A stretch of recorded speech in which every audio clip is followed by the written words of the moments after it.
Welcome back. Now, we promised you a special interview in the last segment of our show today. And my, oh my, do we have not another special, interviewee to speak to, and someone who's contributed to the game as an international, also as a pundit, and now as a coach. That, of course, is South African legend Bradley Carnell, joining us all the way from the US. Bradley, thank you so much for your time. And in the interest of moving things along quite quickly, how is life treating you out in the US these days? Yeah, Caesar, thanks for having me, man. It's so good to hear your voice again.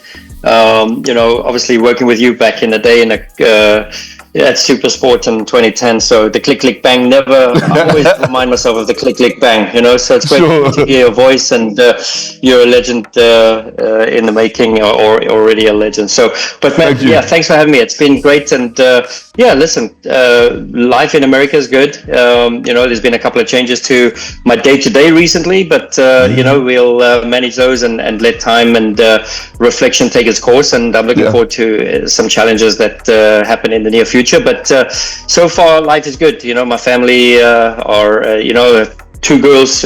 One is in college. One is a junior in high school, which means 2 more years to go. So, it's just life as per usual, as a real dad now, so I can focus on time with family and do a lot of things that I haven't been able to do for so many years. It's been 2012 since, I took over the role as a coach at the University of Johannesburg, and where I could really cut my teeth into coaching and really see if I really wanted to do this. And in 12 years now, being at the grind every single day through different avenues, through different exposures, through different levels, so maybe this is a well-earned break.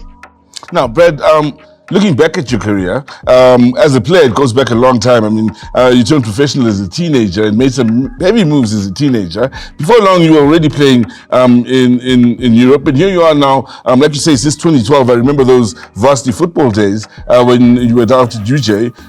The transition, though, from playing for so many years, from such a long time ago, yes, you spent some time in punditry where we all worked together, but the transition to coaching, how have you found it over, since 2012 and so on?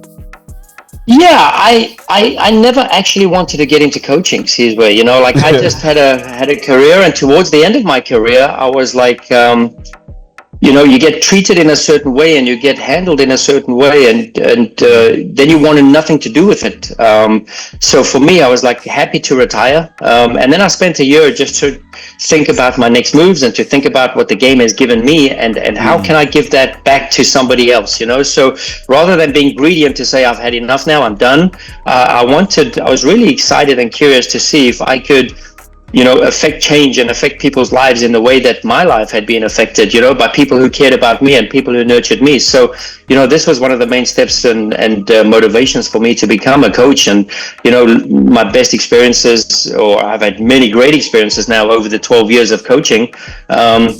But it has to start somewhere, and those experiences with UJ will never leave my side, because those were so enriching and empowering, just to see what you can do for other people, and it costs you nothing. It costs you nothing. Just investing in people, investing in what they do, nurturing their talent.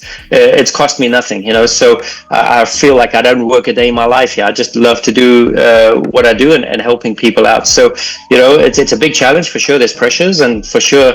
But I'm always curious about what's around the corner. I've always been somehow brave and independent to go and get the next thing, and to challenge myself to go one step better. So the journey and where I'm coaching, and that I don't even really look at it like that. I just look at going day to day. I'm glad. I think you're the perfect person to ask this question that I'm going to ask next. For someone who's as well traveled as you are in the world of football, the current state of football in the US, some may say for a youngster that's looking to make a name for himself, let's say from South Africa, moving to the US may not be a great place to go. Is it a great place to go? What is the current state of football and standard of football in the US for a youngster that's looking to make a name for himself? Yeah, I think the league has always been seen as a retirement league, and that's always been the biggest problem and the biggest staple and the biggest stigma around the league. But if you look at the selling power of the MLS now, and if you just think of Alphonso Davies, Tyler Adams, there's been these type of players, that have gone on to do great things in Europe. So it's changing its tag now to a selling league, and the rules are always changing that you can now acquire like young U22 initiative players, which means you can go out and spend a hell of a ton of money to acquire these high talents, and it doesn't really go on your roster cap. So, so there's a lot of different rules that are changing now to attract younger, dynamic players, high talent players with big ceilings for sell-on values.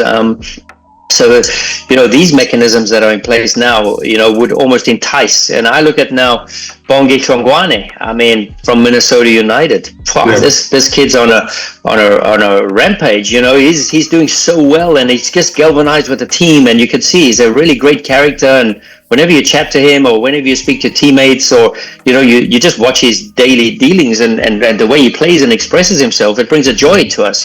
So, and then you're really proud to be a countryman of his, because like he's doing a great job away from home, and it's not the easiest thing to do your job away from home. Life is always very good in Johannesburg, or in South Africa. For me, there's so many things you miss on a day-to-day level, and then when you see other people succeeding and doing really well, you're really happy for them, because it's a big step forwards. Now, you also got to, I think, rub shoulders with another young South African who's returned to Kaizer Chiefs, Jabulo Blom.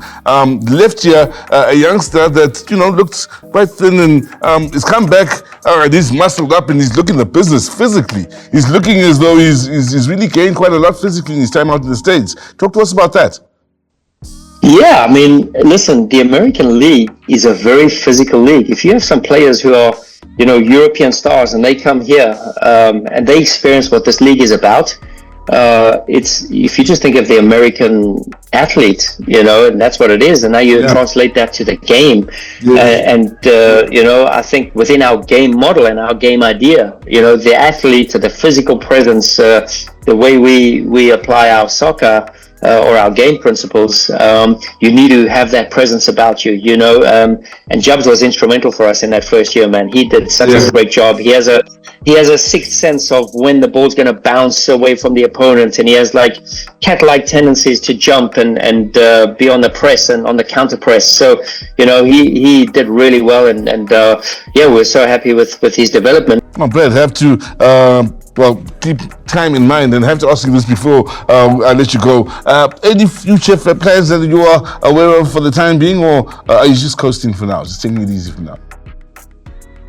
Sorry, I couldn't hear you. I couldn't hear this. Any future plans? Any future plans within football? Yeah, listen, like I said, there's a couple, there's 4 or 5 games now left, and then all the teams go into the playoffs, I've invested a lot of time and energy here in the US.